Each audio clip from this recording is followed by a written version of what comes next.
Il n'y a jamais eu de clash, aucun scandale dans les tabloïds, aucune tension sur scène, ni de tweets douteux, juste deux femmes au sommet de leur art qui ne se sont jamais vraiment croisées. Beyoncé et Alicia Keys, deux noms qui ont défini l'âme des années 2000, deux jeunes femmes noires qui dominaient les charts, captivant le public, redéfinissant les règles du R&B, et pourtant, depuis plus de 20 ans, elles évoluent comme des planètes dans le même univers, tournant sans jamais se heurter, pas de performances conjointes, pas d'hymne partagé, aucun moment qui aurait uni leur magie, et dans un monde obsédé par les collaborations, dans une industrie qui prospère grâce à des mises en scène de sororité, cette absence est bruyante, trop bruyante pour être ignorée. Revenons au commencement. Le début des années 2000 n'était pas seulement un âge d'or pour le R&B, c'était un champ de bataille pour ce que le R&B pouvait devenir, et à la tête de cette révolution, deux femmes armées d'outils radicalement différents. Beyoncé, fraîchement émancipée de Destiny's Child, était préparée pour la gloire en solo depuis l'enfance. Son père, Matthew Knowles, n'était pas qu'un manager, c'était l'architecte de son ascension, son image impeccable, ses performances chorégraphiées au millimètre, sa marque calculée, soignée, explosive. Elle n'était pas qu'une chanteuse, elle était un show, une entreprise. Puis vint Alicia Keys, l'antithèse du système pop, une pianiste classique, une auteure-compositrice, une femme en Nat et Timberlands qui jouait ses propres mélodies et versait sa douleur dans les touches. Elle ne dansait pas, elle ne se trémoussait pas, elle s'asseyait, elle chantait et le monde l'écoutait. Deux femmes, deux visions. Et le monde voulait les voir s'opposer, pas parce qu'elles avaient un conflit, mais parce que la société peine encore à accepter que deux femmes noires puissent briller en même temps. Il fallait forcément une meilleure chanteuse, une vraie artiste, la plus authentique, l'icône.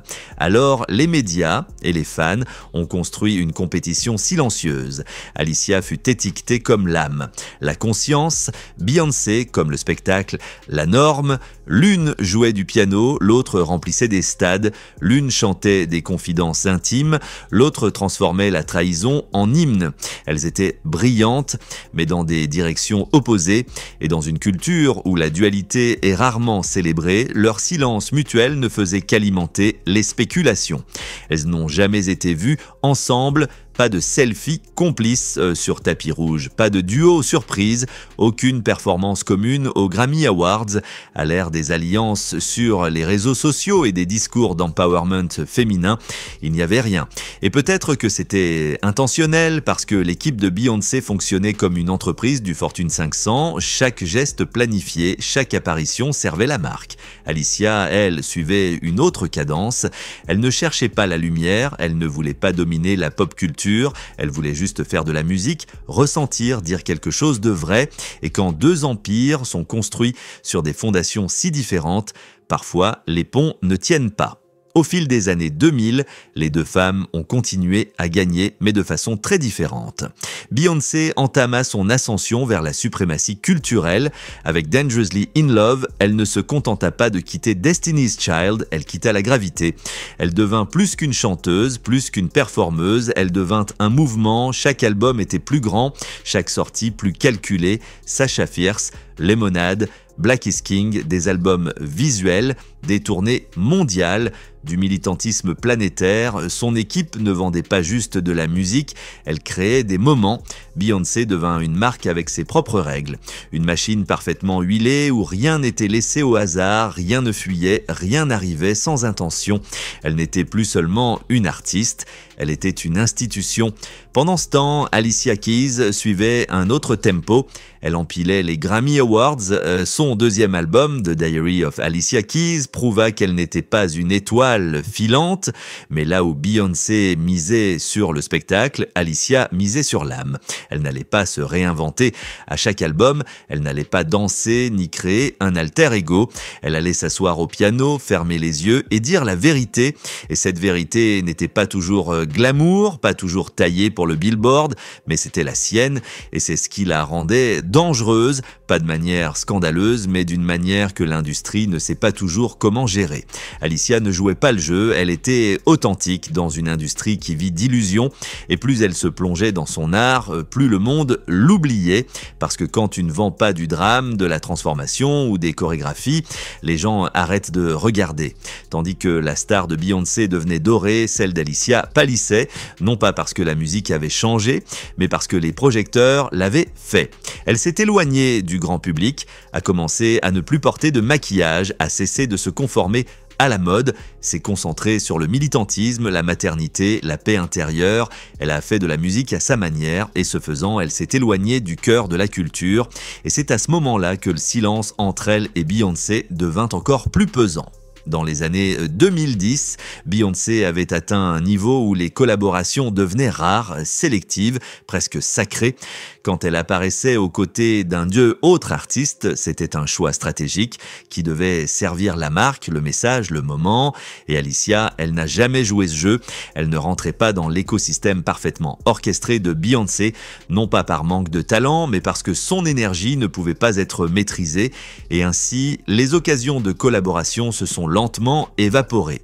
Pas de scène partagée, pas de duo emblématique, pas d'hommage commun dans une décennie où les femmes légendaires s'unissaient soi-disant au nom de l'empowerment.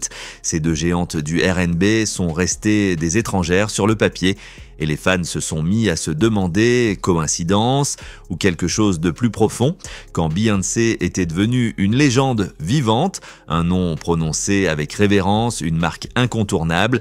Alicia Keys était devenue autre chose, une femme qui a choisi la paix plutôt que la popularité, l'authenticité plutôt que les acclamations, la profondeur plutôt que la domination.